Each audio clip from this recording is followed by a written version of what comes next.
La crisis del transporte llega también al campo. El sector asegura que trabaja a pérdidas y que desde hace tiempo sus explotaciones no son rentables. Y algunos proyectos municipales tendrán que ser revisados como consecuencia del incremento en los precios. Desde el Ayuntamiento de Valladolid esperan no tener que volver a licitar algunas obras importantes para la ciudad, como el futuro centro de mayores de Parquesol, la escuela infantil León Felipe de la Rondilla o el paso inferior de Labradores.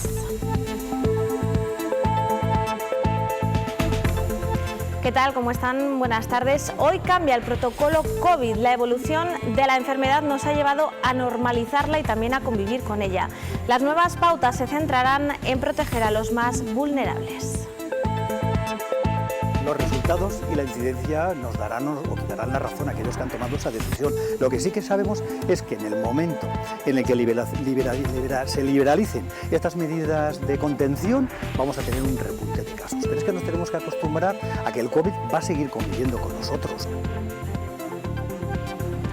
Madrid Fusión vuelve a convertirse en el mejor escaparate de la gastronomía vallisoletana. Desde hoy se mostrarán en este salón las propuestas que posicionan a Valladolid a nivel internacional.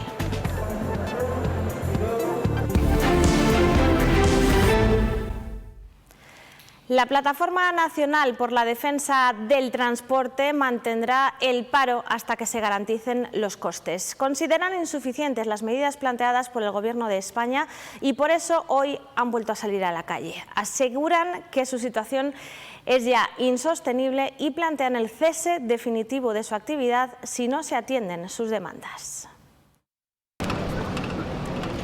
Los convocantes del paro de los transportes siguen sin llegar a un acuerdo con el Gobierno. Están cada vez más hipotecados, aseguran. Dicen estar al límite. Lo que se ha decidido en toda España y en todos los transportistas y los que estamos aquí luchando es que a partir del día 1, si no se sientan a hablar con nosotros y nos dan medidas concretas, vamos a hacer el cese de actividad.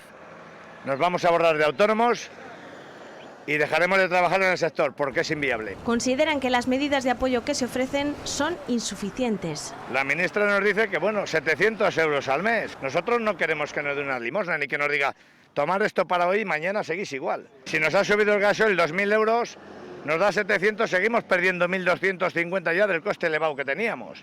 Por lo cual es inviable, es imposible. Y reclaman ayudas de forma inmediata que les permita retomar la actividad. Haznos algo. Unas medidas que podamos ir viviendo y luego ya se reivindicará lo que sea, pero es que a 3 meses no podemos aguantar. La estamos diciendo a la ministra que nos escuche, que nos ayude y que somos muchas familias implicadas. No le estamos pidiendo nada que no sea del otro mundo, pienso yo, vamos. Hoy se han bajado de sus camiones para seguir con la lucha. Alzan la voz con las ganas de que sea la última vez.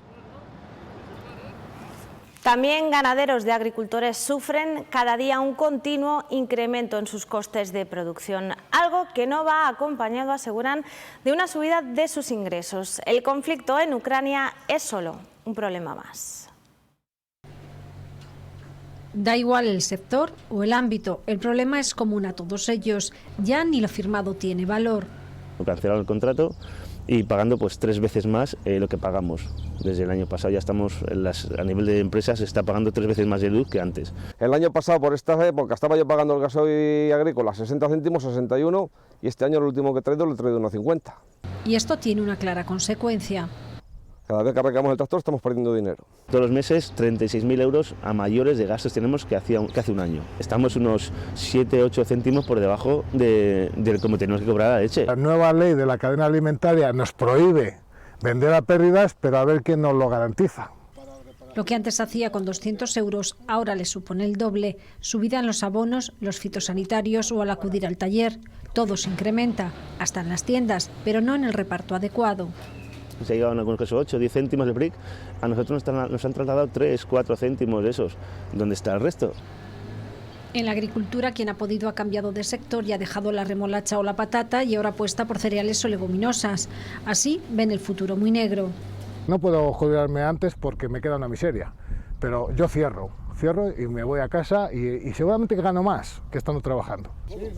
Y el abandono de estas explotaciones hará que España, algo que ya está sucediendo, tenga que depender de productos de fuera para cubrir las necesidades más básicas. Si ellos se van, los pueblos también cerrarán. Otro sector afectado es el de la construcción. La escasez de materiales y la subida de los precios está provocando que muchas obras se paralicen o incluso que tengan que revisarse los presupuestos. El sector de la construcción ya se ve afectado por la guerra de Ucrania. La subida de precios del aluminio, del material cerámico, de ladrillos, del hierro, pero también problemas con el suministro de hormigón. Al no llegar cemento a las plantas, pues entonces se paraliza el suministro. Las consecuencias del conflicto están trayendo retrasos y el encarecimiento de los costes de materiales. Se van a retrasar, obviamente, porque al no llegar el material, pues se tienen en algunos casos que parar. Y luego va a implicar también, obviamente también lo sabemos, no solamente por el desabastecimiento, sino por otras circunstancias, pero va a implicar que se va a encarecer la obra. Resulta que los precios han subido y por tanto el proyecto ya no se ajusta a lo esperado y a lo mejor ahí ha habido algún caso en el cual no se presenta ninguna empresa y eso es importante, es un problema importante. Unos retrasos que podrían tener mucha relevancia en caso de que los altos costes obliguen a volver a licitar proyectos. Si la obra simplemente se encarece y hay que al final se puede ajustar, pues es solamente el retraso, pero podría suceder que hubiese que rehacer un proyecto nuevo y eso sí que implicaría una tramitación mucho más larga. Esta situación es en la que se encuentra el futuro centro de mayores y biblioteca del barrio de Parquesol, la Escuela Infantil León Felipe de la Rondilla o el Paso de Labradores y Panaderos. Ahí el problema ha sido que no han llegado los tubos de saneamiento que estaban previstos y entonces eso paraliza toda la actuación. Una complicación que se añade a los habituales retrasos administrativos.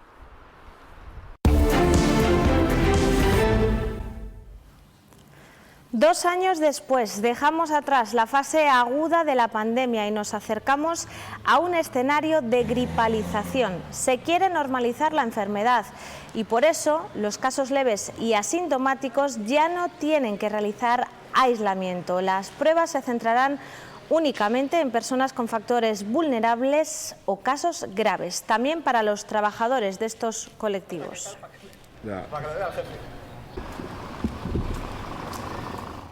No sabemos si es pronto o no. Los resultados y la incidencia nos darán o quitarán la razón a aquellos que han tomado esa decisión. Lo cierto es que serán las condiciones para relajar la estrategia de vigilancia e información de los casos de COVID. Por un lado tenemos una excelente cobertura vacunal, la variante Omicron ha afectado a muchísima gente, con lo cual se ha conseguido también reforzar ese sistema inmunitario y además vamos hacia el buen tiempo, estamos ya en primavera, con lo cual el riesgo de contagios mediante la socialización pues va a bajar. A este importante paso se le ha llamado coloquialmente gripalizar la pandemia. No se quiere banalizar la enfermedad, pero es importante dar un paso más hacia la normalidad. Ya la enfermedad por COVID ya no tiene tanta trascendencia desde el punto de vista clínico como tenía en las primeras olas. Entonces, bueno, el hecho de que lo gripalicemos parece que le queremos banalizar un poco y eso también es un riesgo, ¿no? Aún así, los médicos esperan un repunte de casos en los próximos días con la puesta en marcha del nuevo protocolo. Desde hoy no se conocerán números concretos de casos, sino, tal como se hace con la gripe, se estudiará la tendencia y su comportamiento. De la misma manera que se hace con el seguimiento de la gripe con los médicos centinelas. Es tener esos puntos que van a estar recogiendo información y a partir de esa información pues se va a hacer un tratamiento estadístico de esos datos y se va a poder hacer una proyección de cómo va a evolucionar la enfermedad. El protocolo llega para fijar una actuación genérica de responsabilidad individual, que ante un proceso respiratorio, sea o no COVID, nos ponemos la mascarilla, extremar la higiene de manos, seguir manteniendo esa distancia, pero para todos los pacientes, sea COVID, sea no COVID, eso nos tiene que quedar ya para siempre. Para que nos protejamos a nosotros y a nuestro alrededor. También se estudia retirar la mascarilla en interiores. Esta semana podríamos incluso conocer la fecha. Las consecuencias de llevarla en las aulas llega ahora a las consultas. Un 20% más de niños tratados con problemas del habla, en el caso de estos menores con trastorno de déficit de atención e hiperactividad. Los especialistas dicen que los problemas se han hecho más evidentes. En sí, el equipo completo, ¿cómo le llamamos? La mascarilla es una barrera para el aprendizaje de los niños con trastorno específico del lenguaje. No poder leer todo el lenguaje gestual de la cara, no poder seguir muchas veces el apoyo de los labios, todo lo que complementa el mensaje se queda frenado por el uso de la mascarilla. Si además el niño tiene TDAH, un simple cubrebocas de tela es suficiente para desconectar la atención y repercutir en el rendimiento escolar. Si en clase han estado hablando de los ríos y él no se ha quedado con nada porque su cerebro simplemente se va, luego en casa pues no sabe lo que tiene que hacer, hay que apoyarle. Además, el uso de la mascarilla tiene un fuerte impacto emocional en los menores con déficit de atención e hiperactividad. Es un motivo de ansiedad. Sí que hemos observado que las conductas impulsivas en muchos de los casos pues han hecho que sean más penalizados dentro de lo que es el contexto escolar, dentro del aula, porque se la bajan, porque no se la colocan bien, porque luego no se dan cuenta. Esa falta de reflexividad en muchos ha sido un poco más notoria. El primero que se olvide de la secuencia se lleva todas las cartas. Con juegos como este trabajan las especialistas con niños con TDAH para compensar lo que se ha restado con la pandemia. Casi todo ha vuelto a la normalidad tras la pandemia, también el sector de los eventos. Muchos hoteles y fincas han arrancado ya su temporada. Comienzan a alcanzarse cifras similares a las de 2019, aunque muchas de las celebraciones de este 2022 son las que no pudieron hacerse en 2020 y 2021. Mi hija se casó hace 2 años por lo civil, una boda de 6 personas, y el 23 de abril de este año se vuelve a casar con su marido por la iglesia. El caso de la hija de Alicia es común ahora mismo. Este año tendremos cerca de las 100 bodas, retomamos cifras de bodas de 2018-2019, muchas atrasadas desde el 2020 y también desde 2021, pues perfectamente un 40%.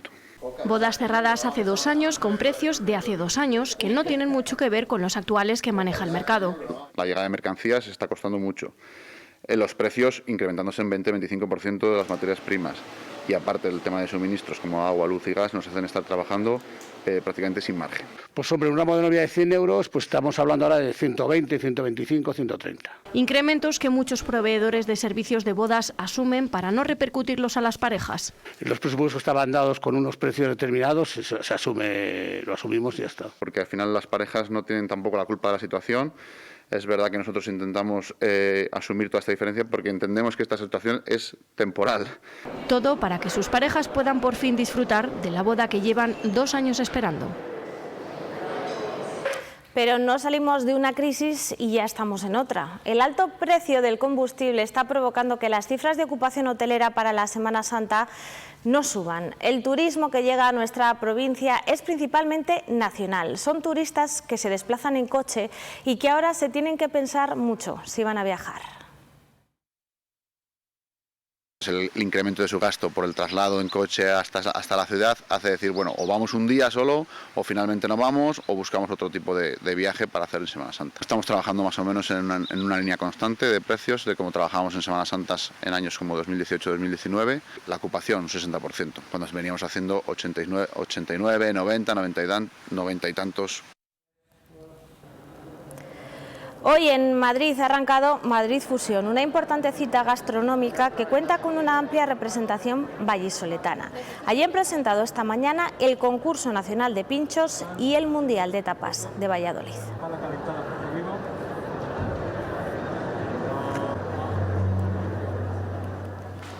Y en Arroyo de la Encomienda, esta misma tarde se han presentado las propuestas que optan a convertirse en el mejor pincho literario de la localidad. Por segundo año consecutivo se organiza una ruta por los establecimientos de hostelería. Esta vez son 9 los participantes. Segundos de cada uno, muy rapidito, que es La inspiración se podrá degustar desde el 8 de abril hasta el 24 de abril. Finaliza con la Feria del Libro, que se celebra en la Plaza España, y allí se podrán hacer las votaciones votando pues por tu pincho favorito. Así nos despedimos. Mañana regresan las noticias a las 2 menos 5. Ahora Marina Marcos y toda la información deportiva. Adiós.